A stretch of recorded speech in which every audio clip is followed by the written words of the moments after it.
So good evening and welcome everybody to Freed to Heal. Tonight we're gathered together. We have, we come together at Freed to Heal to try to overcome the ravages of incarceration, as well as give as much information as we can about how to successfully re-enter, the challenges that family members face and people face as their loved ones have been incarcerated and come home from incarceration. And tonight, we're going to interview a gentleman, Mr. Hollins, and I want him to introduce himself. And Hollins, what you can do is give us as much or as little as you like of your story that led you, because what I really want to focus on is your re-entry process. And I know that you were facilitating a program while you were still incarcerated. And I'd like to focus on those things and how you think that helped you with your re-entry. But I think what's most important is to give you an opportunity to tell as much of your story or as little as you think is relevant toward you being able to facilitate the things that you did and how your re-entry process went. So what I'm going to do is I'm going to have you slide up closer so they can see you. Okay. And so I want you to go ahead and tell them who you are and go for what you know. My name is Hollins Tisno. I've been out 11 months and a week. Just finished doing 31 years in 2 days. You barely can hear. You can't hear him? Okay, go ahead. I was incarcerated for 31 years and 2 days for gang-related murder. Got involved with gangs for various reasons. Number one, first and foremost, was probably searching for a father figure. But unfortunately, my behavior intensified. I ended up taking somebody's life, going to prison, and rather than stepping away from that activity, it intensified. Because when I first got to prison in 1992, I had 30 years to life and had a lot of men on the yard that had 5 to life, 7 to life, etc. But they were in prison at the time, 12 to 15 years. And in my mind, it calculated as I'm going to have to do at least whatever my number is, because that's what they were doing.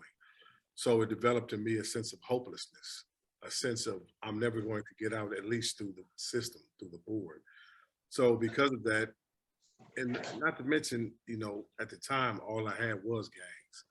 So I ran with everything, carrying knives, doing stuff to other inmates, all kinds of activities, various things that should have got me charged, about 6 or 7 different crimes over the years, most of which a couple of attempted murders.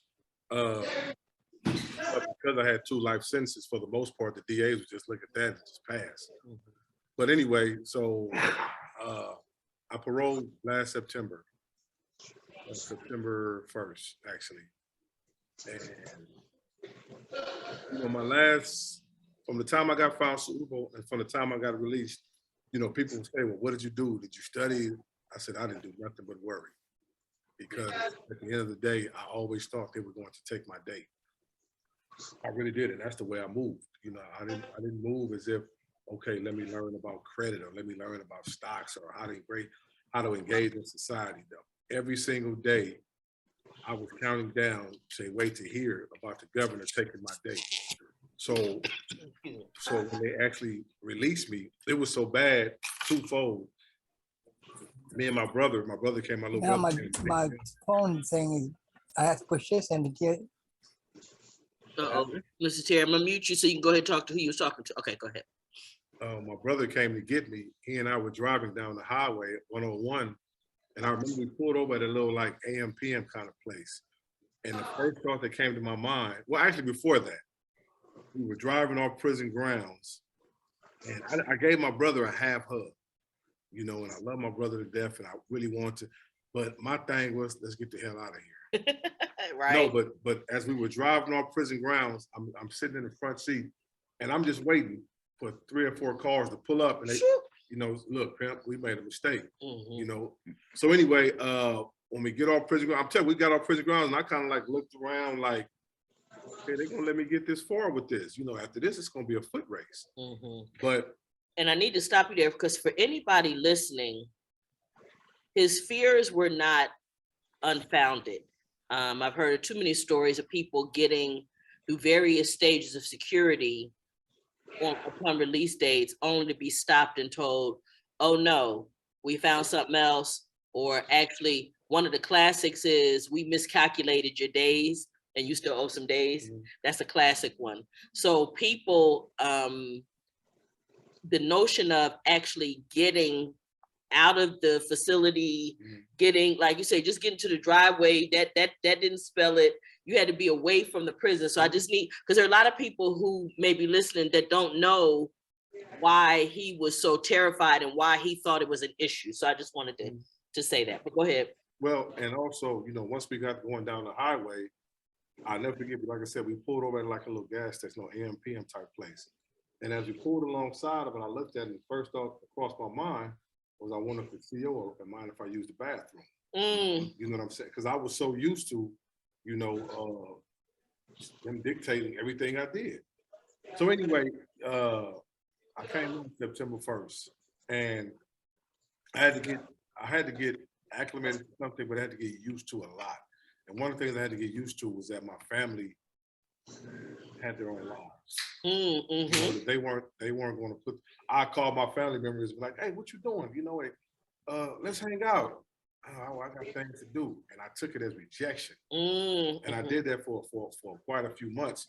People had to tell me like, it ain't got nothing to do with you. We got our lives never stopped. They did. And because I was taking everything as rejection. Because I'm like, I've been gone 31 years. How you don't want to kick it with me? Right.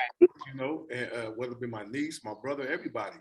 And it was to the point, but at the same time, it was other things. It's a trip in this regard. I'll never forget Christmas. My mother came down. We went to a family friend house who I've known since I was like 7 or 8. And now everybody in the room of adult age, I've known since I was a kid, since before I was 10. I've known these people all my life, but I didn't know nobody in the room.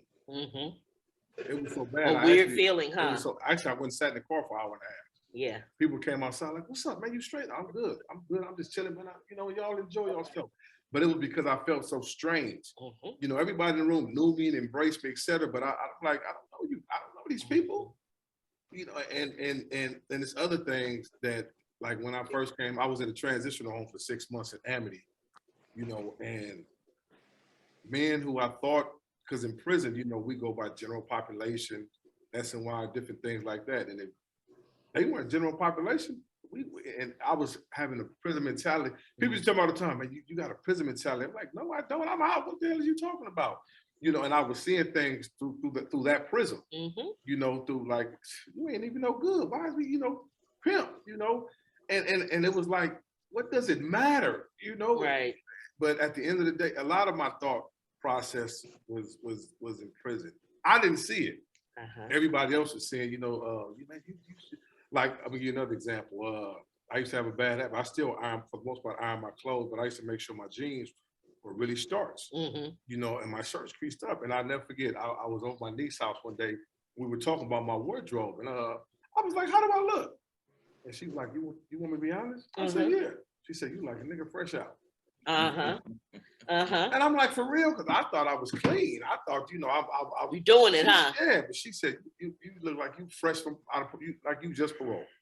See. And there's so much that goes into prison mentality. It's not just your thought process, not just how you dress. It's like when I enter a room, I need to know where all the exits are. Like right now today, every time I park, if Cheryl pay attention, I park with my car facing out. In case something jump, I need to get up out of here. Right. And it's just, because in prison it breeds in you how cutthroat it is. And because it's so cutthroat, at any minute you need to be able to move. Right. I can't be held up like, no, I need to go. You know what I'm saying? Let me ask you one, because come this way, because I need you to be. So in prison, you guys have starch? I understand. Well, we use sugar. We use sugar. Sugar? Yes. Sugar. Sugar and water. You let it sit. You let it sit. Sugar and water. You let it sit. Let it dry. put it on your mattress, you know, you sleep on it, put plastic on top, sleep on it. Yes. Wait. Okay, wait. Cause see, the most ingenious. Okay, so I want y'all to understand Yes. too. Some of the most ingenious Yes. people in the world is incarcerated. Sugar The and best and water. brightest of us is in the pen. Okay, I'm talking about. You talking about ingenious? Okay. So now, Listen. no, I want y'all. Cause I'm glad you asked the question Yeah. because I need you to say this again. Now I got me a teaspoon. I got me a cup of sugar. Look, anyone. I just need you to know. You can tell. I need you to tell me. I got a cup of sugar. What I'm gonna do with it? You don't need no cup of sugar. It don't matter. Whatever I got, whatever I need. Sugar I got and some water. Okay, what I do? I just mix it up. I let the sugar dissolve. Mix it up real good, and you're gonna more or less into the clothes. Oh, I'm gonna wipe it on the clothes and let it dry. And let it dry. Because here's the thing: if it dries wrong, it's gonna draw ants because of the sugar. But once it dries, and you lay it out how you want it to be creased, and you lay a plastic bag underneath, a plastic bag on top, roll your mattress out on top, and you sleep on it. Listen, you go in any big room. And then the next day you iron it with the iron? No. No. Oh, you don't got no iron. Oh yeah. Okay. No. I'm not okay. Okay, see. Listen. See, I'm glad you asked the question because I didn't get it. I still didn't get it. I'm just telling y'all. Okay, let me just say this to anybody watching. This kind of shit fascinates the hell out of me. I ain't gonna lie to y'all. I ain't gonna lie. It fascinates the hell out of me. Okay, let me just, it's for y'all that don't know, and I'm come right to you, right? But okay, so this guy, Skip Townsend, we used to go when we was teaching in CIW together, and I think I might have told some of y'all this before. We be on the highway, we on the 60 highway, we on the highway for like almost an hour or more, right? Wait, because I'm recording and it's gonna be overlapping. So anyway, so when we riding out there, he starts telling me one day about the people using the bed as a barbecue grill and how they would come to him and tell him, oh, we are in barbecue, whatever. And I told him, I said, let me tell you something. You're gonna stop lying to me because what you're trying to do is make me think I'm crazy and I'm going to put you out your own car or the highway because I just don't even understand what you're talking about. So then fast forward, maybe a couple of years pass by and this dude sends me a video. And I'm just telling y'all, I wanted to holler. I said, oh, they really using it for a barbecue grill. Okay, he told me about the people sucking the draining the alcohol out the deodorant to drink it. I'm just trying, and the reason I'm saying this is, again, it's ingenious. And this stuff fascinates me that you would even think of it, but necessity is the mother of invention. Now, this gentleman wanted to say something. Yeah, anybody you say who's doing pants, they would take a comb and run it down the crease. Yeah. To make to make it real fine. Yeah. Okay. And you run the comb and see, okay. You know the little, about this big comb. Uh-huh. But the teeth are real thin and real small. Uh-huh. And what you do is like you take that and run it just along that. Yep. And the sugar will lock it in, just let it dry and sleep on it. You're gonna be good. Now listen, some people may not think that's even relevant to know. But what I want y'all to know is it is relevant to know. Miss Cheryl gonna have to come up here to the camera so she can ask her question. No, I gotta come. Okay, well, come do that too, but you got to do it on camera, baby. I need people to see you. Okay, so again, this is the kind of stuff, again, that people need to realize. Very intelligent people are incarcerated. There's such a myth that people who are incarcerated are dumb. That's just not true. That's not true. And you will find so many things. In fact, a guy told me that he had somebody make him a deep fryer. Mm-hmm. And it's like, yeah, they made him a deep fryer. Out of something, and he had him in the welding shop to weld something onto a can or something like that, and they was able to, and they could, and he was frying stuff in his cell. So the reality is that, again, I had to stop you in that, and I'm glad she asked about the starch, because it never even occurred to me. And I swear to you, in my mind, I'm thinking the iron, and it's just not even so. Let me tell you one thing. That's just one aspect. But I did a couple stints in the security housing unit, and some of the most brilliant men. Because people fail to glean. All they sit back to do is read and think. Mind you, it's ways to get over. One thing I came to learn is this: you can control a man. You can gain notoriety with a knife. You can take over a country through a book. You know, because you have a lot of men that will engage in violence, but you know, you have men that won't throw rice at a wedding, but know how to manipulate their mama into going out on the streets. And I don't mean literally, but I just mean because they've attained so much knowledge, and they understand, you know, thinking, manipulation, and look, knowledge in every facet, every form, whether streets or prison, is more than powerful. Yeah.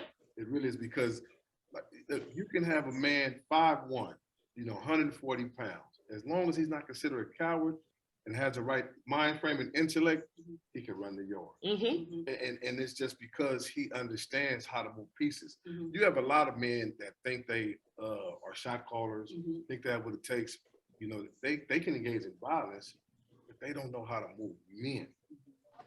You have people that can do, but I just say that's, you know, go back to your point as far as you have a lot of men who are just so intelligent. I knew a brother, he was a Crip brother from off the east side, and he taught himself law.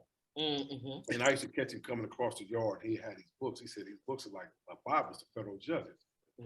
Let me see that. And I flipped through it and I said, you know, Lewis versus Armstrong. He said, that's not what it says. What it says is this, that, and the other. And it said the counterpoint to that, you know, and just read it. Okay. You know, while I'm holding it. But that's not that. Look, to people in society, because of stereotype, you know, through the prism of race, it's everybody just ignorant. Like everybody is just running around with a knife or fighting each other. Look, you have men, only thing, because you don't have no time to do nothing else. All they do is study, all they do is work out, some just do sports, but you have so much time to do a thing. So men make their thing different. Right. You know, so but you look, intelligence, and don't get me wrong, transcends race. Absolutely. Listen, you will run across woods, whites, blacks, Hispanics, Asians. I'm talking about, to use oxymoron, dumb smart. I mean, just dumb smart. Right. Yeah. You know, and have such an like you could be sitting there and you could tell them a couple things. Oh, so your child is just your wife telling you. Okay, well, I didn't even tell you that, but how did you know? They picking it up. Well, it's just, you know, they only need to ask a few questions. Some of us, it takes us sit there for an hour. So, okay, when you went on the visit, you know, no, they don't need to do all that. They get it. Listen, you have men that are just so, it's just unfortunate. Like going back to making the hot plate. It becomes when it's a necessity or out of desperation or because of a hustle, you know, then we apply that knowledge. Right. You know, like I'm gonna tell you like this. One thing I learned every time I went to the first time I went to the shoot, they sit you in the cell, all you have is sheets, blankets, soap, and underwear, etc. An hour or 2 hours later, you know, how do you communicate with me now, you know, without speaking over the tear? Man, and took his boxes apart, made a fishing line, and when you come back and other men, listen, just, and then he got pictures all over the walls. Like, what? Where do you get glue from? That's soap. Okay.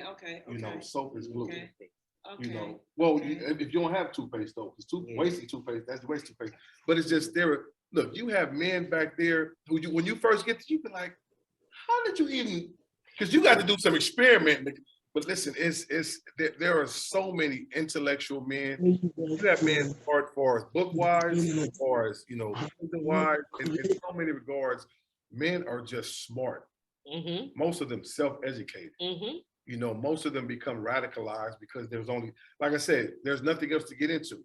Like when I was in the shoot for 3.5 years, my only prism to the outside world was television. I became a hateful person.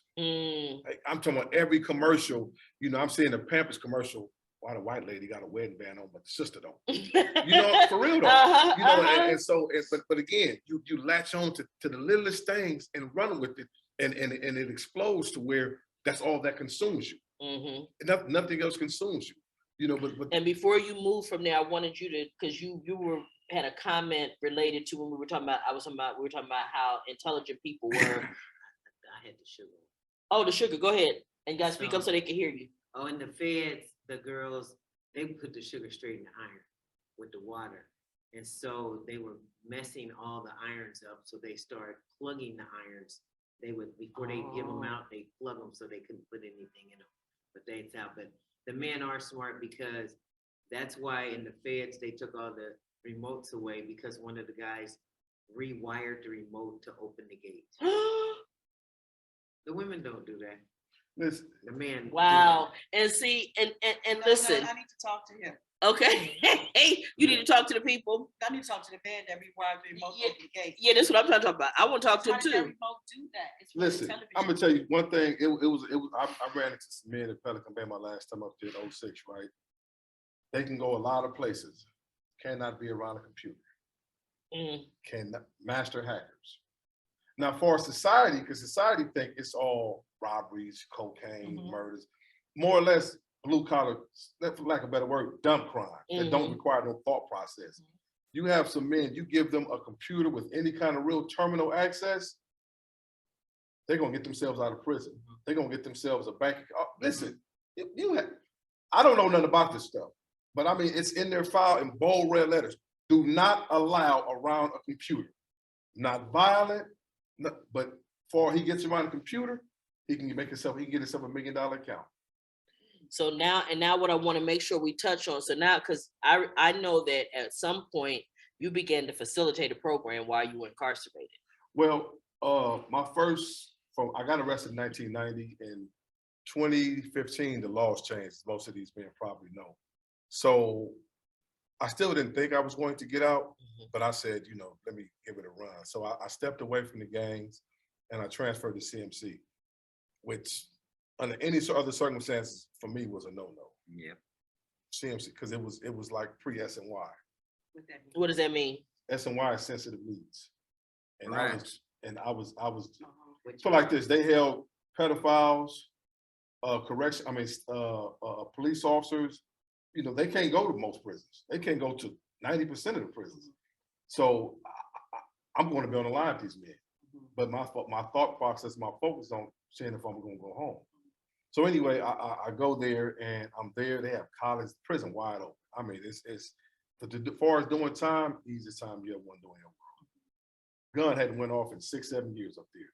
The prison I was leaving, within the past 2 weeks of Centinela 2016, 2 different men that got stabbed 22 times.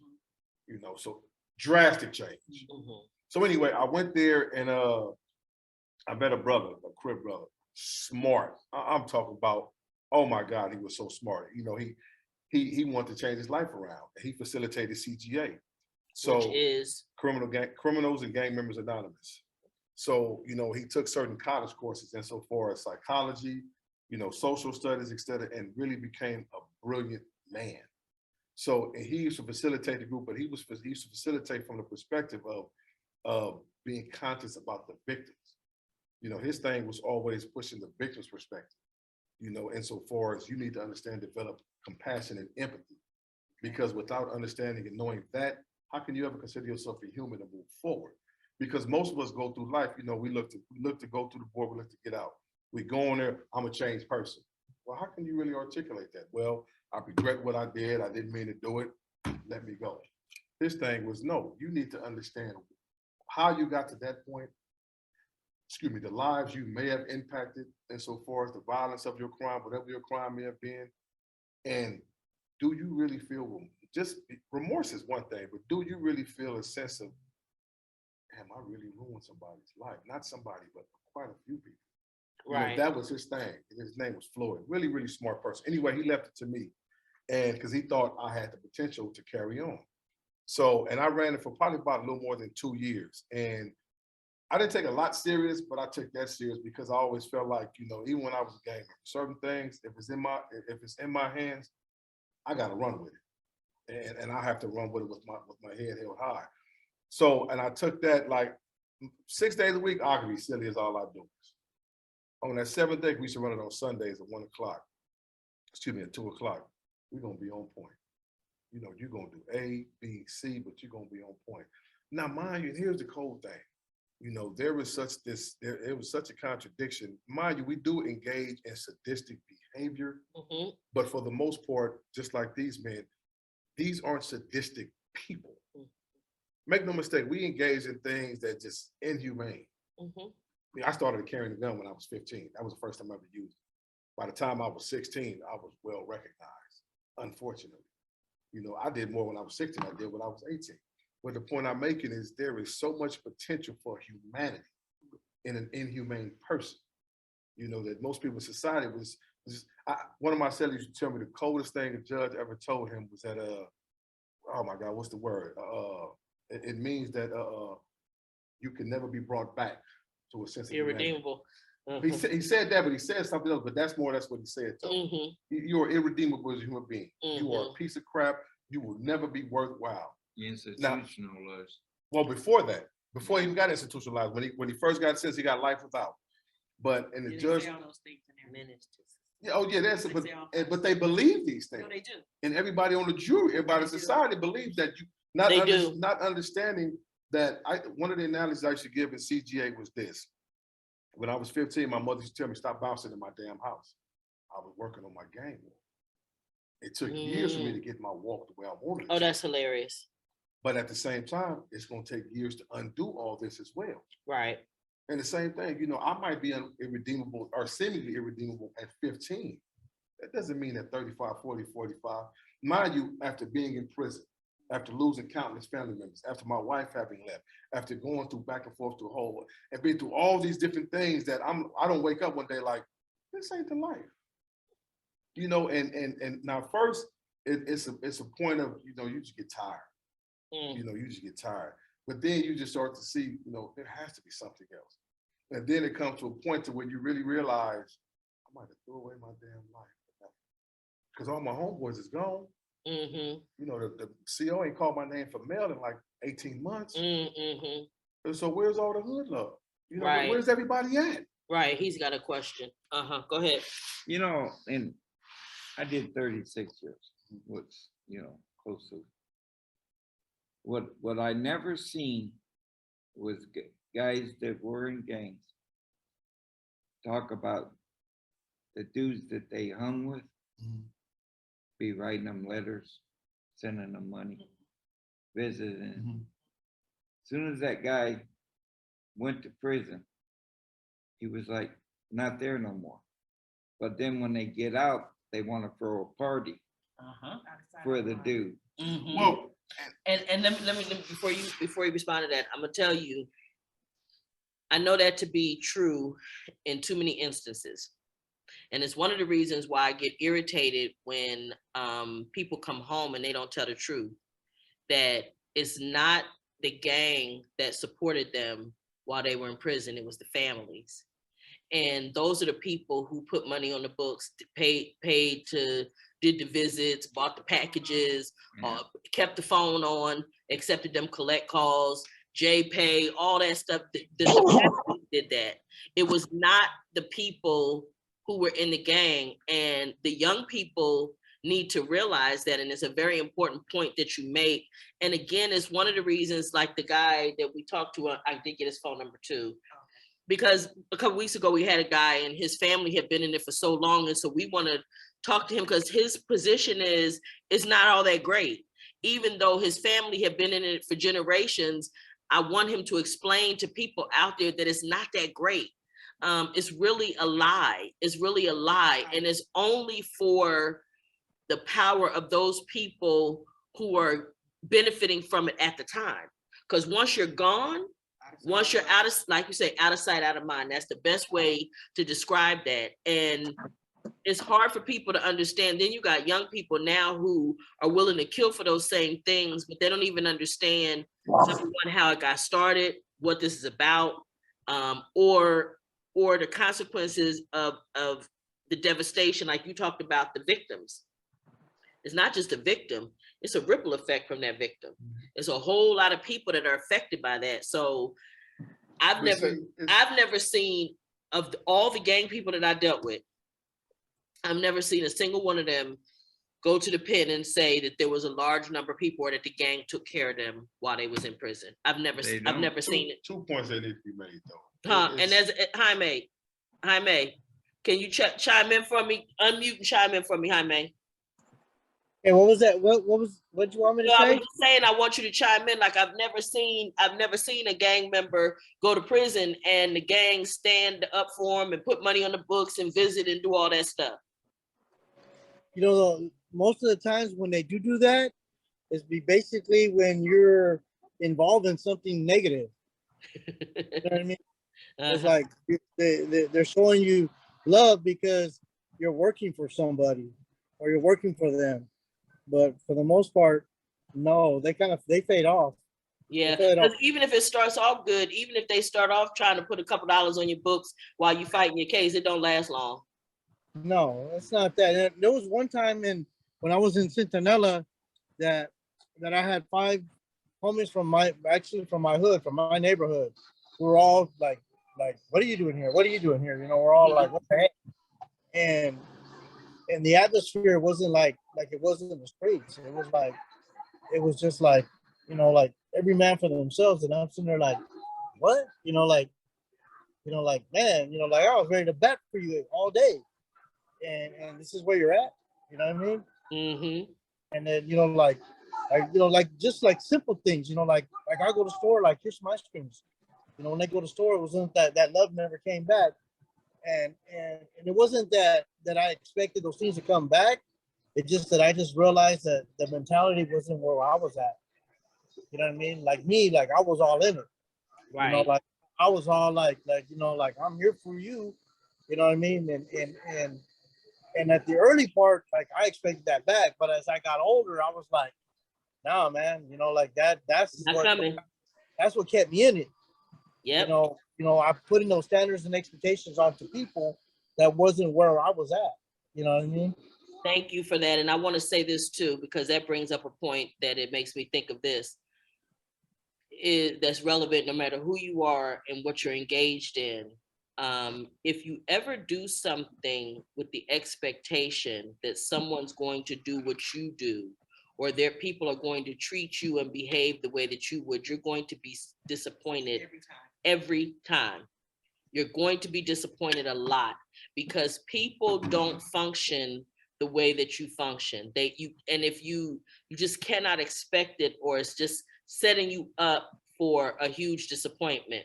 Okay, so just know that just as a standard rule, it don't matter whether you've been incarcerated or not. It doesn't matter whether the person you're relying on has been incarcerated or not. The reality is that if you set yourself up believing that I'm going to do this and people are going to treat me the way that I treated them and do for me the way that I did for them, you're setting yourself up for a lot of disappointment. So I want to get back to now you've been facilitating. Well, I want to touch on that right there. Go right ahead. You know, you're right, it's out of sight, out of mind. But for the most part, when you're in a gang life, your eyes are constantly closed. And I say that for this. We engage in some of the most cutthroat behavior within our own circle. I mean, we are, but you don't see it as that. You see it as he was a buster, he was weak, this is that. But we are predators of amongst each other. our own. So to turn around and expect somebody to be looking out for you because you committed a murder in the name of the gang. And one thing, you know, we should talk about in prison, you know, look, we didn't sign a contract that said, look, if I ever take a fall, you know, y'all got me, right? No, it has always been every man for himself. We just were naive enough to think that because we acted part of a collective, the collective would be there for us. But it was always every man for himself, though. On the streets, in juvenile hall, youth authority, we stood by each other in times of conflict. Don't get me wrong, when it was us against them. Right. But when it was just us, you all right? You know? And you know that's a cold piece, but it's the truth because look, it sounds hurtful. It does. But at the end of the day, listen, if you really, really sit back on the streets and just really pay attention, we're predators amongst each other. Before we do robberies, murder, sell cocaine, etc., we are predators. Oh, he ain't even that strong. Who got all that money? I need that. We got them Davis. I need that. Before you victimize everybody else. So to come to prison Because you can call a murder in the name of the neighborhood and be like, was they looking out? Was they doing that on the streets? Right. So, But people need to be paying attention to that. They need to be, and like you said, it's what you said, the eyes are closed. Their eyes are closed to a lot of those things, but and they that's don't just- see it. That's one aspect of it, right? Because like myself, I was hurting for a father. Mhm. And I had older homeboys who used to give me benign advice. Well, don't be hanging on the block doing school hours.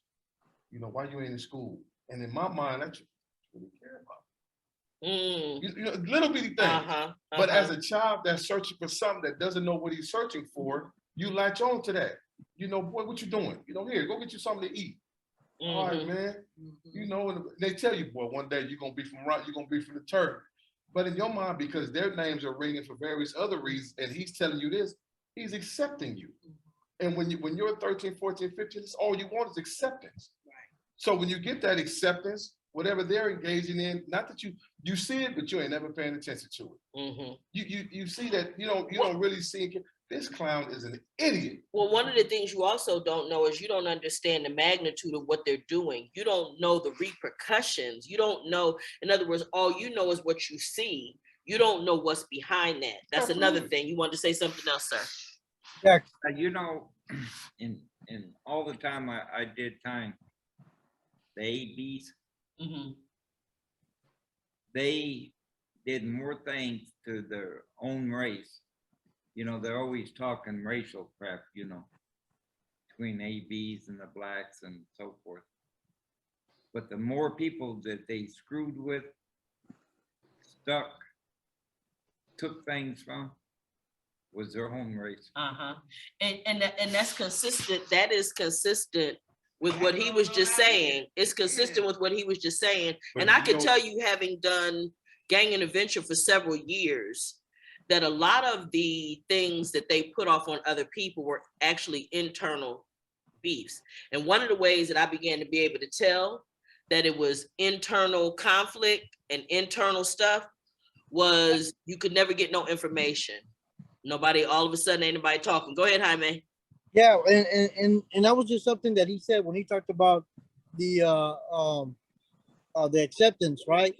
And that was actually one of my main factors as to why I was diving into anything or more than willing to do the things that were just called upon, right? Was because I had this unhealthy need for acceptance. You know, I didn't know that it was the love, the acceptance, and the validation that I was actually seeking. You know, and that was the underneath stuff that I didn't even realize that's why I was motivated to do. I didn't know that fear was actually another factor, you know, as to like, you know what, it mattered to me what people thought of me. You know what I mean? It mattered to me. So therefore I'm gonna go up and beyond every single time. You know, like, you know, I'm gonna get my status. I'm gonna, you know, I'm not gonna let anybody look at me in a negative way. You know, I fear that rejection.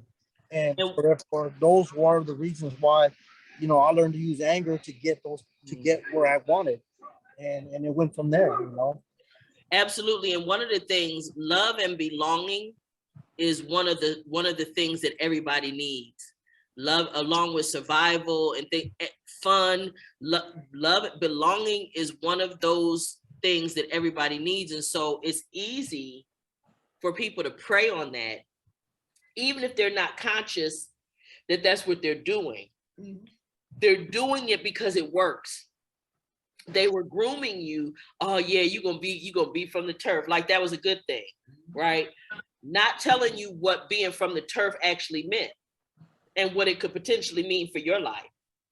Let me tell you 2 points. One first, going back to right?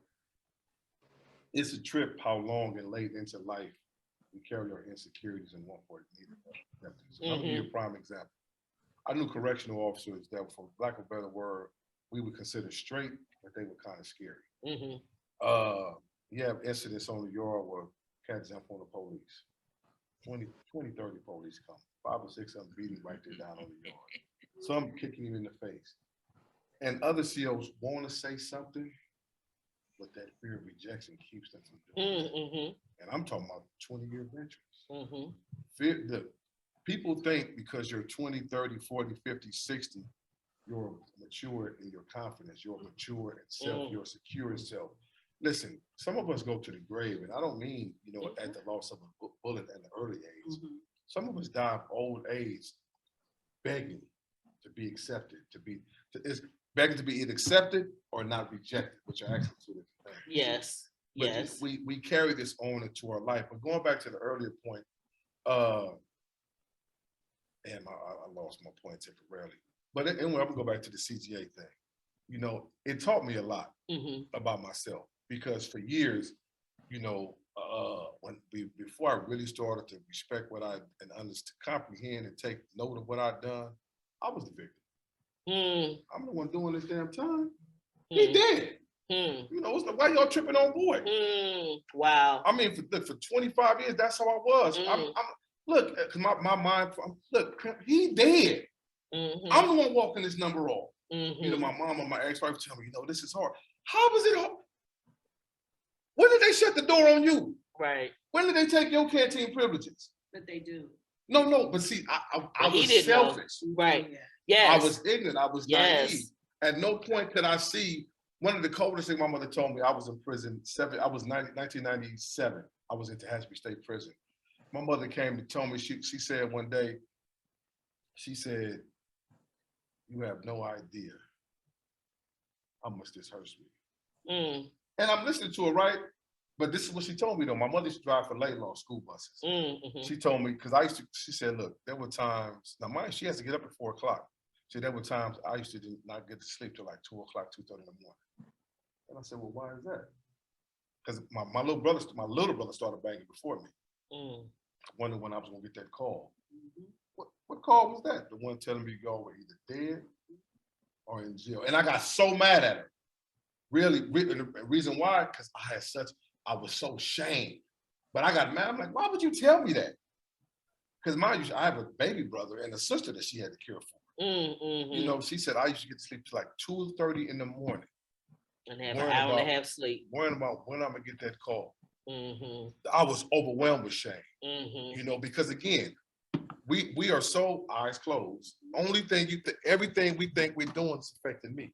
You ain't the one getting arrested. You ain't the one going to court. You don't realize that, you know, before you enter the system, you know, when you start leaving away from home, when you start running away from school, because you aren't engaged in constructive activities, those who care for you are stressed the hell out, wondering where's my baby at? You know, and in your mind, I'm just whatever the activity may be. I was just doing this. Why are you tripping? You know, but at the end of the day, she got 2, 3 other kids, and she worried. But you can't see that when you're 14, 15, 16, 17. Only thing you thinking is, why are you tripping? I'm just fill in the blank. And the thing about that is it's not even just before you get into the system. I'm telling you, as a person who was a loved one of someone incarcerated, every day y'all do, we do. Yeah, do more. We do it. And we have extra layers of stuff, which is why they could tell you this is so hard. Because while you only, like you say, you talked about how slow things are moving, you got a lot of time to think about this, concentrate on that, read the law books, all that. On the outside, we're worried about the phone bill. We got to go to work. If in your mom's case, she had kids she needed to take care of. She got to deal with the people on her job. All kinds. When you going to court, she got to try to take off work to go to court if she can. I mean, and then the worry when y'all go on lockdown or go in the hole, and we have no ability to hear from you. We're used to talking to you on Sunday, and now that call is not coming, and we don't know why the call is not coming, and we can't call nobody. You see what I'm saying? I want to make sure they hear what you're saying. So there's so many more layers to it than just what you're dealing with. Now, what was you saying? It's the fear of them being gone. You being incarcerated with people that I don't know. To me, they're strangers. Like to you, they're strangers. But they're more strangers to me because if they do something to you, I'm not there to help you. Yeah. I can't get in there. I don't know what's going on in there while you're in there. Yeah. So me not getting days and days of sleep And now I gotta force myself to go to work. I gotta force myself to get up. I gotta force myself to just take care of myself first. I gotta pull myself together, then go to this job, deal with these weirdos on the job, and take care of the kids and all the responsibilities here. And then you calling me, asking me for stuff. That's a lot. And look, and Oh, yeah, wow. because listen, because now you Wow. asking, you know, in your case, asking to bring this one to this one's girlfriend. Can they ride with you, and all of this kind of stuff, and all of what goes on at the visitor's gate, trying to get the lottery number and trying to make sure your clothes don't set off the alarm detector. Now you got to go somewhere and change your clothes. The guards tripping. The guards tripping, acting ignorant with you when you get there, treating you like you a criminal. I mean, all of these things are added on top of all of what you actually experience. Now, anybody at that's on here that, you know, if you want to check off, it's okay. I got everybody recorded, whatever, but I want to go ahead and I want you to finish talking about so facilitating that program, and then I want you to talk to me specifically about how did it help you when you came home? I got one question, just one question before y'all do that. Well, absolutely, please go ahead. Okay. See, I hear both sides of the record, right? The street side, and I hear the women's side. Because my family, my wife, my kids went through everything y'all done went through. Okay. But, and I hear his side. But let me tell you something. It ain't the same as it used to be. We had a loyalty to the originals. Y'all say it's different now. But if somebody killed you, you didn't have to worry about they killed you. Because by nightfall, they would be dead too. And they'd be sitting right there holding hands with you in the morgue. Now, today's thing is a whole lot different than it was in the originals. Y'all really don't understand that.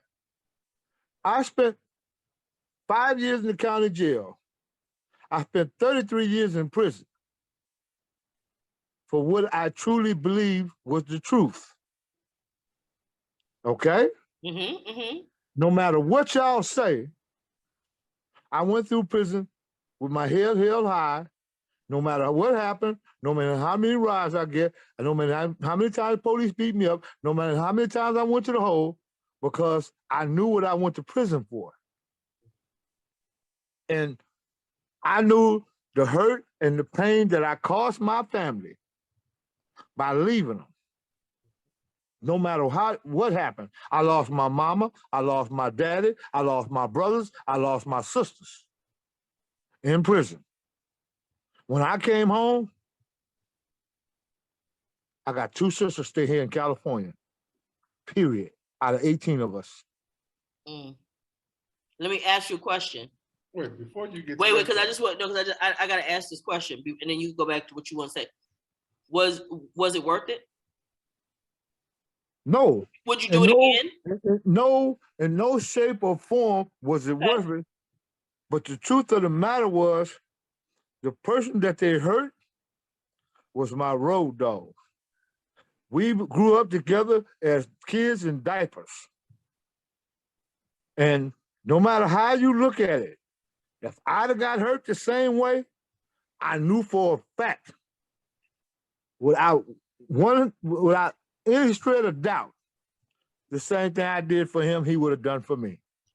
But then at the end of the day, it wasn't worth it. So that's what the conversation was about. It hasn't changed the fact that when you lost your mom, your dad, and all those people, and 15 or 16 other siblings, and you come out a much older man, and your life has literally passed you by, okay, that it wasn't worth whatever it was, and you wouldn't do it again. So ultimately, you still agreeing with us at the end of the day. Now listen, because you and your crew had a code that you live by, and you guys lived up to that, in terms of taking care of stuff on the streets or whatever and holding your head high, that's one thing. But at the end of the day, right now, the reason it's so important to me for people to understand that it's not what it was when you was dealing with it, is because there are young kids that are 12, 13, 14 years old who are being fed that same nonsense, and they don't know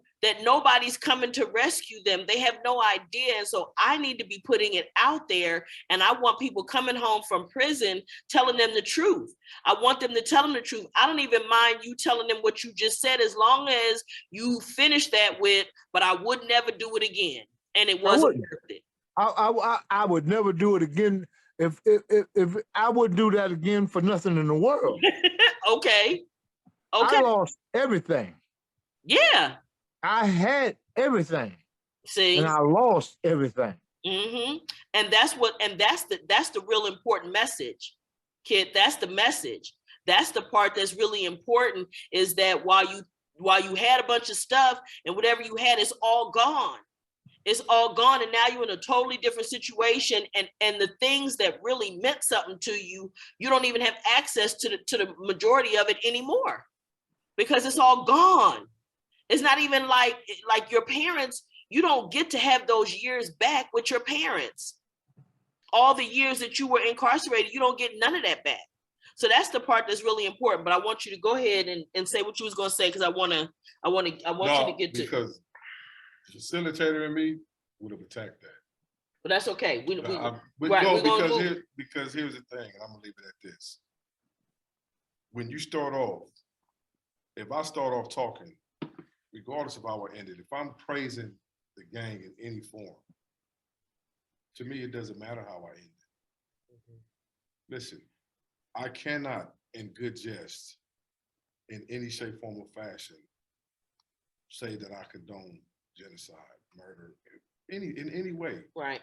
So anyway, I'm gonna move on.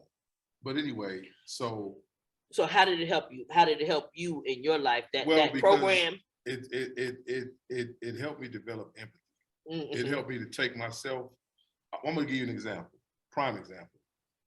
A lot of people, most gang members with California, Southern California, we Laker fans. When Kobe got beat up on the court, everybody said how they would have responded. So I used to use that in my CCA group. I said, well, you didn't grow up with a father that played in the NBA, playing overseas, learning Italian by the time you were 10. Right. You trying to put yourself in Kobe's shoes. You trying to put yourself, you putting yourself in a situation. Put yourself in Kobe's shoes. He didn't grow up like that. Fight. Yeah. It wasn't necessary. A privileged kid whose father played in the NBA. Because everybody's, he's a buster. I would have done like this. Okay, but that's how you would have responded. Because everything we counter, we always talk about how we would have did it. He'd have never did that to me. Right. Look, I was talking to somebody the other day, and just a minute ago, you can have somebody 5'1", 6'9". I'm 6'9". I do this, that, and other. You don't know what that person has been through. That person could have been broken so many ways from the time they were 6. Man, why he didn't fight back? He got broken as a child. He used to get beat up daily, got molested, all these different things. But in your mind, because I used to have it bad. When I was in prison, I seen a cat like 6'6", and like, oh, I know the boy. I know he vicious, boy, cream puff. That's why I used to view it back then. Boy, soft as cotton. But you don't understand. You don't know what that person has been through. So when you can look at him and say like, oh, I know the boy probably. No. And that's what empathy is about. Right. Look, remove yourself, put yourself in their shoes, understanding, well, how and why did they respond like that? How do they must feel? And that was one of the things I had to learn in CTA, is that, like my victim's family. I wrote a letter once, and actually I was in board talking with it, I was dead serious. People, you lose people, even a child. I never lost a child, but I can understand with the imagination. And over time, you forget what it was like to have that child. A mother could be walking through the supermarket one day, hit the cereal aisle, and for some reason that she can't even put into words, flash back to when her baby was 6, he was climbing, trying to get to a box of chips. And all of a sudden, it's like, boy, just got murdered that day. That was one thing I had to come to understand, but that was empathy. Because in your mind, you're going to forget about him after a while. Why are you still tripping?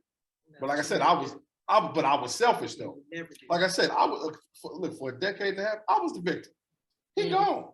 Mm-hmm. You know, but it was like Which is so amazing to me, that whole concept that you were the victim in all of this. That just blows my mind that this is what you honestly thought, is that somehow you were the victim. because I was the one doing 2 life sentences. Right. And that's amazing to me, that what you thought. Uh-huh. No, like in my case, they came at me with knives, Mm-hmm. and they knew me, and everybody knew I carried a gun. I mean, it was like putting my pants on in the morning. Mm-hmm. And I told them, put the knives down or I'll kill you. And they said, well, kill us. And that's what I did. Mm-hmm. So I do feel like I was a victim. And even though I took their lives, Mm-hmm. You feel like it was self-defense and you had a right to defend yourself. yeah. Yeah. And it's probably was your past criminal record that Well, also hurt, right? There's no doubt about Right. that. Because see, and the reason that I bring that up is to say this, not to say that it's right. No. I'm not for 5 seconds. Please don't anybody believe that I'm telling you that what they did was correct. Because anybody who's being threatened by 2 people with knives, who defends themselves and takes their lives, I call that self-defense. Okay. But what the system will often do is you will be put on trial for your criminal record. And all of a sudden your criminal past becomes part of your current case. And by law, that is not supposed to And happen. it's not supposed to happen by law. And they do it on a regular basis. So I just want everybody to realize, who may hear this, to know that that's not right. It's not legal, but it is what happens. And in fact, I have a friend who had a case pending, and he refused to go back to court because he said that they were going to use his criminal past against him for something that was fairly minor. And so he just didn't even want to go back to court, and especially because he knew he was dying. He knew better than I did at the time that he was dying, but he didn't want to go back. He didn't want to die in prison. And so he refused to go back, and he just, he never did go back. But he knew that they would look at his criminal record, and that they would basically charge him, or they would handle him as if all of those crimes, he had just committed all of those crimes. You know what's funny is a poor man who's got a state-appointed lawyer, your mom will kiss your ass when you go in there. Yeah, kiss it goodbye. Yeah, because let's say you got a law that says if you turn right, you're gonna get a ticket. Now you got no money, and you go to court, and they say you turn right, but the sign said. But then you take a dude that's got money up the wing wham. Well, his lawyer says, well, his foot came off the brake, or that sign wasn't visible. Right, they actually mount a defense. Yeah, and because he has money, they accept that. Yes. Where a poor man goes in there, and the judge will say to you, the sign was there. Right. You should have looked harder. That's it. And that's the bottom line. And then off you go. So I want you to, because I really need you to get to how CJ, so it helped you with empathy. Is there anything else that you think it did to help to make your reentry smoother? Or better, or even if it made it worse in some ways, whatever. I don't think it helped my reentry become smoother, better, or anything. I don't think it worsened it either, though, because I left as an 18-year-old kid. I come home as a 49-year-old man. Yeah. Now, and I was just telling somebody this today, actually. When I left, we were on equal standing. Everything and everyone has surpassed me. When I left, Kobe was in elementary. Right. Shaq was still in college. Right. I use those because those are things people can relate to. But at the end of the day, a couple of years in, my brother and sister have kids. Now their kids have kids. And society, especially Los Angeles, the demographics of it, the locations, everything has changed. Mhm. So I come home in the city I was born and raised in. You don't even know. Look, you forward. It's foreign. beyond foreign. Mhm. You know, one thing I tripped off of. I was out a couple of days and drove to my old neighborhood, and it seemed smaller. Oh, absolutely. Yeah. Mhm. But Yeah. one, Yeah. one Yeah. thing I told Yeah. myself, I said that means I'm outgrown. Uh-huh. You know, but at the same time, it's everything and everyone is different. Like I said, I go back to my family, you know, I can't understand how y'all don't want to hang with me. Mhm. I'm out now. Mhm. Didn't y'all miss me? Of course know, they did. Well, but at the end of the You day, didn't I think was failing. No, I didn't. I made a rash of assumptions. Sure, would tell you probably, but I was assuming they didn't care, they didn't love me, they didn't even miss me. Mhm. I was losing sight of the fact they got lives, jobs, kids. You know, they got all these. Like, none of that stuff. None of that got put on hold. You know, bills. And Right, None of that got no. put on hold because Hollins is home now. Right. Okay, I gotta right. set Tuesdays and Saturdays for him. Right. Look, Right. They don't have those to give you. People have their own lives, Mhm. and it took me months to really not only understand and acknowledge, but accept that. Mhm. Because for the longest, it used to just mess me up. Mhm. You know, I'll sit there and I'll be like, motherfucker, you know, how y'all don't want to kick it with me? As if I'm some bowl of fun all of a sudden. Don't get me Right. wrong, you Okay. know. Yeah. Like you the prize. Yeah, Let's be clear. you know, Okay. Let's exactly. be clear. You know. Okay. Right, Mr. Steffens? Like they was the big prize of Yeah. everything, huh? Yeah. Okay. All of a sudden, you the big prize. Just getting to spend some time with you was the be all end all of everything in life. Duh. No. Word. Let me spill the tea for you. Not okay. And you not that much fun. Okay, especially when you consider when you talked about how you still had some residue from some thinking and that prison thinking. And I will tell you this, I'm gonna encourage all of you guys, don't use this term. And you guys probably are all beyond it at this point. Because in there, throw it out your vocabulary. Because when we in there, throw that statement out your vocabulary unless somebody asks you about it in there, okay? Because let me tell you, you're not in there no more. You're out here, and what we're trying to deal with is you being out here, okay? So I need you to understand, for those of us that's on the outside, we're not interested in what happened in there, but it's the one thing that I say all the time. Prison, like the military, is a universe all of its own. And it's one of the reasons why when people come home, it's so difficult for them to re-enter and to get acclimated, because whatever they lived for such a long period of time, being behind the wall doesn't apply on this side of the wall. A lot of it doesn't apply. The low level that can be considered disrespect behind the wall, that bar is way higher here. You see what I'm saying? You're not automatically being disrespectful just because I raised my voice at you. You see what I'm saying? And there, just raising my voice could be considered so disrespectful, they want to kill me for that. I mean, and these are the kinds of, so look, throw that statement, that phrase out of your vocabulary. Because in there, we don't want to hear about that, okay? I want to thank you. Is there any last things you want to make sure we say, or that you get anybody to understand about your circumstance and all of that before we go? Well, coming home continues to be a struggle. Uh-huh. You know, because again, I don't know nothing. I'm so far behind in the race. Mm-hmm. You know, it's like I know I got, you know, whoever the Usain Bolt speed, Mm-hmm. but I'm 5 miles behind. Right. So right. I'm not gonna ever catch y'all. Right. You know, I've had people, you know, I have a problem. As a matter of fact, I was buying tires for my car, and it was like, why you just didn't use your phone? You asking me? No, but the thing about it, Right. you lose sight of the fact that there is so much information at your fingertips. Mm-hmm. You know, and I have to sometimes be constantly reminded to check your phone, Uh-huh. go online and look it up, and because in my mind, my world was so small. My world was so small.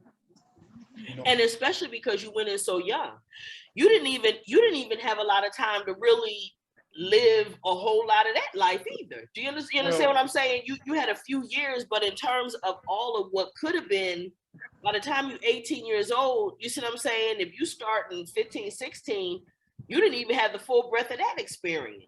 You see what I'm saying? On the street before you got locked up. I got my first car the day before I got arrested. Oh gosh. I never had an apartment, never lived with a woman, Mm-hmm. never had a real relationship. Mm-hmm. My relationships consisted of her coming over my house and me going over hers. Okay. I never been, prior to me coming home, never went to the movies with a woman. Mm-hmm. Only thing I ever did with a woman on the street before, walked into McDonald's, she bought herself a shake, we went back to her house. Mm-hmm.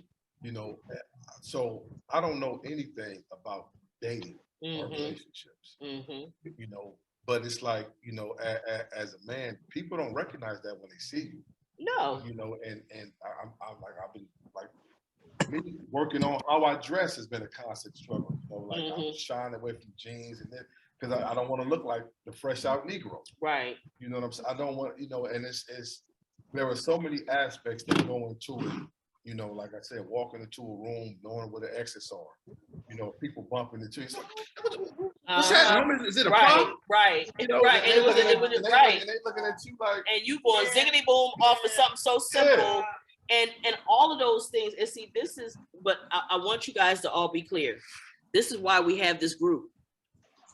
Because people need to understand, if you run into somebody on the street and they had that reaction, before you respond to that or react to that, give it a second, understand what's going on. And if you're the person who came home when somebody bumps into you, give it a second and think, wait a minute, what's really going on before you respond the way that you would have responded while you were incarcerated. It's very important. What I'm gonna do is I'm gonna go around, I'm gonna go on you first and let you have your any final comments or what you want to say, and then we're gonna go around also people on Zoom.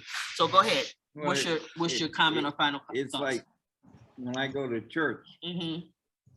when I go in the main room, I don't have a problem. But then after church, they break off into small classes. I can't go in those small rooms. I just, even though I know that I'm in church and these people don't carry knives or guns or anything like that, my head swivel enough to feel comfortable, to feel safe. And I told the bishop, you know, I had to tell him, I said, I can't go in that room. And I told him why. And he said, don't worry about it. You don't have to go. Yeah.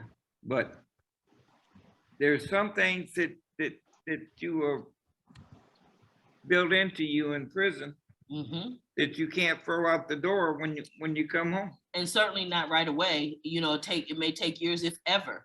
And this is why we're doing this, because there are people in society that need to understand what it is that you're going through. And for the most part, you guys don't come home and sit down and start talking about this with your family members. No. Y'all don't come home and sit the family down and start saying, okay, so let me tell you this. And then, you know, I need to have my back to the door, and I need to part, like, y'all don't come home. That's a misnomer for this week, because especially in our community, let's be clear, as a Black man, you're not supposed to be emotional.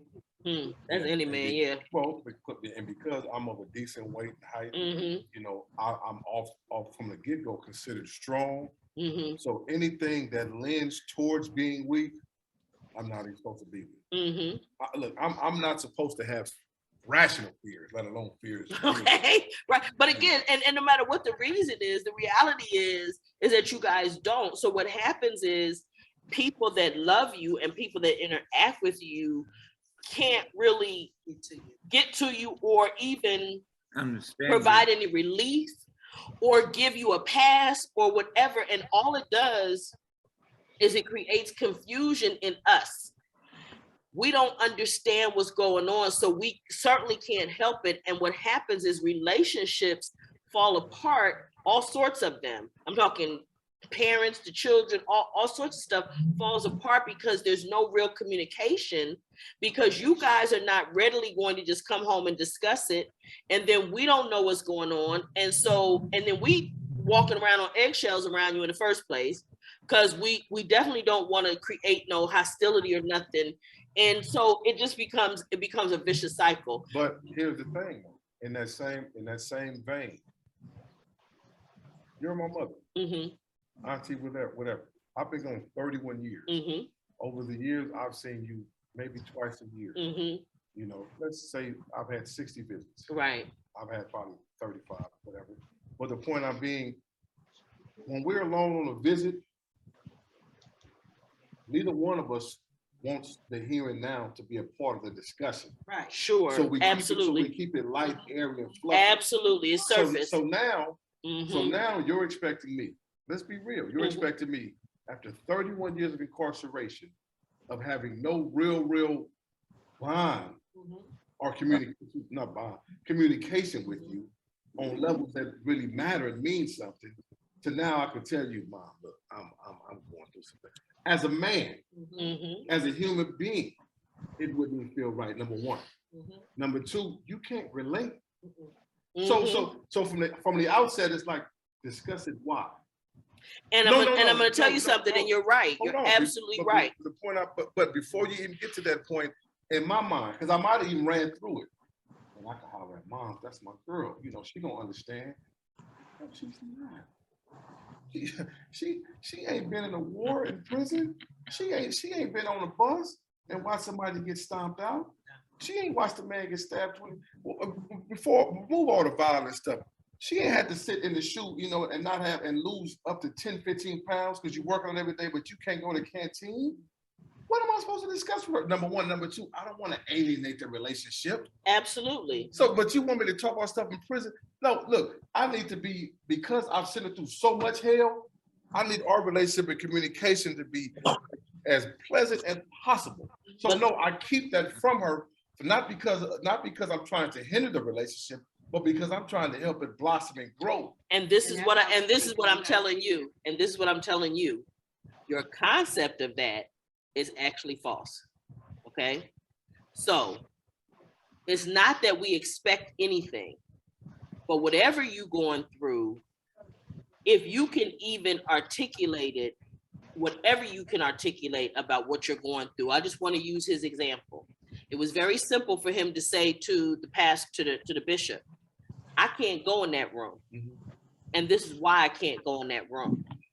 When you come to big events and big circumstances like that, that's what we need to understand in those moments, okay? And listen, understanding that we're willing to, usually the people that love you, I could just tell you as a person who loves somebody like that, that I was willing to listen to whatever it was and try to accommodate whatever your needs were, okay? But it doesn't mean that you can even articulate it, because sometimes I find that people haven't even identified yet, especially when they come home early, you know, the early time being released, haven't even identified what it is that they're experiencing, that what they just went through, or what they're experiencing at that time. What did you want to say?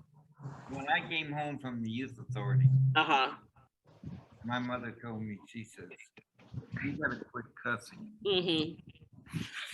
And I didn't honestly know what she was talking about. And you know what my reply was? What?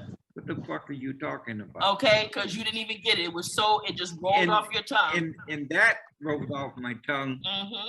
That, you know, I wouldn't try and be disrespectful, and I didn't think I was cussing when I was talking to her. Right. It just came out of my mouth. What the fuck are you talking about? Right. And it's just such a good example of, it was so subconscious, but she was telling you what you didn't understand, you didn't see about yourself. Yeah. Right. And so I couldn't see it. And you couldn't. And so it's important to understand that we want to, but one of the reasons this conversation is so important is it is extremely difficult to re-enter. It is extremely difficult, and these are the reasons why. These are the reasons why a lot of times when a man been in a relationship with a woman and he come home and it don't work out, because a lot of this is going on and people don't know what's going on and they have no way to bridge that communication gap, which is why I wanted to do this group, so that people see it's easier for somebody else to listen to it and come to it listening to your experience when they're not in their own experience, right? It's one of the reasons in my facilitation, I'm always first to put my business in the street and use myself as an example because, and my faults and my flaws, so that you might be able to understand, because you can get it better sometime looking at my low points versus your own. You brought up a point that a lot of men suffer from. As far as before I paroled, I was saying about so many men coming back. Not so many, but a couple men coming back. And the reason was, I came to understand, I actually discussed this in my CTA groups, for the majority of their adult life while incarcerated. Right. So they get home and get into these so-called relationships and go overboard with trying to control. Absolutely. Because in their minds, you know, I'm a man, and because somebody has dictated my behavior for so long. Right. Now I'm gonna do the dictate. That's right. And it goes awry, and it goes. That's right. That's right. You know what I'm saying? But to your earlier point, though, insofar as communication, you know, I'm gonna use a scenario. I have a dear friend of mine recently told me about having cancer. And one thing I've known is that it's true. When you're not on purpose, you tend to constantly treat them differently. And I think that's a beautiful analogy insofar as we don't want to be treated different. We want to be treated as if, like here's the puzzle and all the pieces. I'm there. Everything is fine now. Because if I come home and I tell you I'm struggling, you ain't gonna put me in that puzzle. I'm not. In my mind, you're gonna treat me different. Right. I don't need you to treat. I'm not special. You know, I'm not. I'm no longer. I'm not an inmate. You know, don't treat me different. Don't you? So it's like all these different things going to the mind frame. You know, people say, well, why you don't talk to me about it? For a number of reasons. Number one, you can't relate. Number two, you can't empathize. And number three, you're gonna start to treat me like I'm special, like I'm different. I don't need that from you. And that is, and the reality is that you are special. Your circumstance is special. Your circumstance is special, but it's not little yellow bus special. Yeah, See, that's the difference. It's different. It's a different situation. But absolutely, sweetheart, you went away at 18 and came home an almost 50-year-old man. And like you said, you 5 miles behind. Oh yeah, you definitely got a different set of circumstances, right? So yeah, somebody needs to recognize that. Everybody needs to recognize it, but that don't mean that you're an invalid. It don't mean that you're defective. It don't mean any of those things. It just means you got some room to make up. Right? It means that you're may need some assistance for somebody to remind you, hey, look it up on your phone. You see what I'm saying? Those kinds of things. But it doesn't mean that you're retarded, okay? And that, like you say, that being treated differently. So that is a very, very, very valid point. It's a perfect analogy. What I want to do is I want to give Maureen. Yes. Maureen. Yes. Okay. This is my final thought. Yes, sir. And I want you to really understand. Yes, sir. I understand the young brother when he said that when it came to genocide, I didn't learn what the word genocide even meant until I hung around the Bay Area. You understand? And I found out what genocide really meant. I didn't even understand when I left South Central Los Angeles what it meant to kill my own. I grew up in the gangs. I grew up doing what I did. And I believed in one color, and I lived and died for that color. And now, back on the streets, I know for a fact, as a man now, I won't even go that way. Because I never want to be integrated in that again in life, or part of that lifestyle again. Right. Because I know what that lifestyle leads to. It doesn't lead to nothing but the grave or prison. Right. And once you learn that there, then you become a mature adult and start to grow. You don't grow until you make a final decision. I'm not part of that no more. I'm a human being now. Yeah, I'm not an animal. You're part of the human hood, huh? I'm not an animal no more. That's right. That's right. Well, and the reality was you never was an animal. You just had animalistic behavior. That's the reality. But I want to give the ladies their final thoughts, and then I'm going to come back to the fellas. Mine is, no one knows your story. Nobody knows anybody's story. They know what they see, they know what they hear, but deep down, people have all that trauma that they won't share with anybody. And when I got home, I called my friend that I had been in prison with, and I said, Olga, it's like nobody really cares that I'm home. And she said, Cheryl, when you go in, you die. She said, and their lives go on. And when you come home, you're back alive again, and you have to fit into their lives. Wow. And sometimes you don't fit into their lives because their lives have moved beyond. Wow. That's interesting. Wow, that's something. Miss Di? Oh, tonight was Institute. Once again, I learned something new. As always. Yeah, the Mm-hmm. starch is outrageous. Sir, Mr. Figueroa, any final comments? I was just listening to the talk, and I was just remembering a lot of stuff from prison. So it is a big change. Yes, it is. I actually there was one instance when I was out here, and somebody really ticked me off, and I don't know if they realized what they were doing. I reverted to an instance where I was actually in prison. I just told them flat out, what the F is wrong with you? You know? And you should have seen his face. I guess the look in my face kind of like terrified him, and because I wasn't playing, and I had to recognize right away that I don't think that this person understands what he's doing. Just To how me, it's close they came offensive. to harm.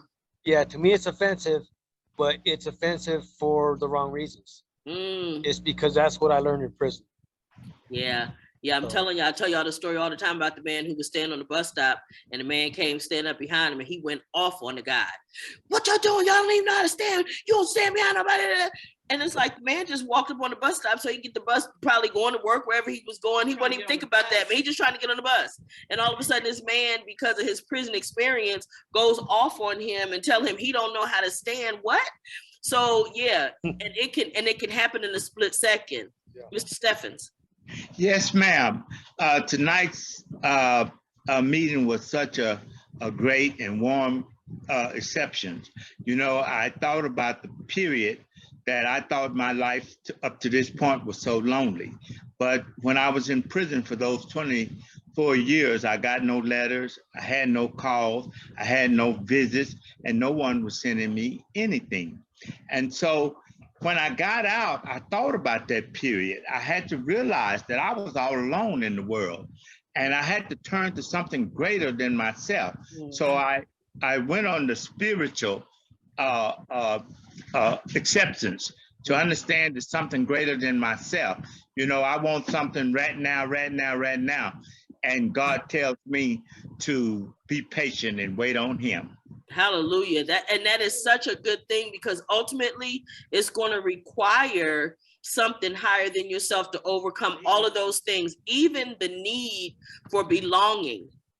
If there's nobody in a body, if you know you belong to that higher power, to that higher source, if you could connect to that, it will carry you a very, very, very long way. It'll carry you through some very lonely, dark days where nobody understands. That's in you understands. That's in you can relate. That's in you, that higher thing and that spiritual thing, that relationship that you need to have with what I say is, this is always my way to prove that there's a power higher than us. Not a single person under the sound of my voice can tell you how many times they blinked their eyes today. Nobody. Not a single person can tell me how many times their heart beat today. Okay, it's a power higher than us that's making that happen. And that's what I'm speaking to. I don't care what you call it. I don't care how you identify it. It's something bigger than you making it happen for you every day. And so whatever that is, that's what I'm talking about. Okay. Yeah. And that's what you need to get a relationship with and have an understanding of. Mr. Jaime. Oh, hey, that's kind of funny, because I used to tell people, every time you look in the mirror, you're trying to tell me there's nobody greater than you. You know, right? Yeah, I used to say that a lot. But you know what? Today's thing, my thoughts helped me. Actually, this whole thing kind of reminded me of like some things I used to just tell people, and how important it is to challenge your thoughts. Because your thoughts are things that give you the justification just to do the wrong thing. You know, it can lead you to like a denial state of mind, you know, and it could be your justification. You know something is wrong, but you're still gonna do it anyways because of things that you tell yourself. And I always tell people like, nah, man, you know, take a few minutes to just challenge your thoughts and kind of weigh those things out because most of the time the things that you say to yourself is not is not correct. You just need to slow things down. And that is the thing that I loved about the 4 agreements. And one of them was be impeccable with your word. But the thing that I learned about that was most powerful is that it's more impeccable with what you tell yourself about yourself versus what you tell me. Okay, it's more be impeccable with what you tell yourself about yourself. If you say to yourself, I can't, then you can't. If you say to yourself, I'm not worthy, then you will find yourself not being worthy. It's all of those things, but that is what the word that I needed to be most impeccable with. And I just want to thank everybody for tuning in to Free to Heal. I want you to know that you can find us on Twitter, Facebook, YouTube, Instagram. Go to those, please leave comments because we want to know and get feedback so that we can also have conversations about things that matter to you guys. And I just want to thank everybody for being here, and we will see you guys next week. Okay. All right. Thank you. All right. Learn something.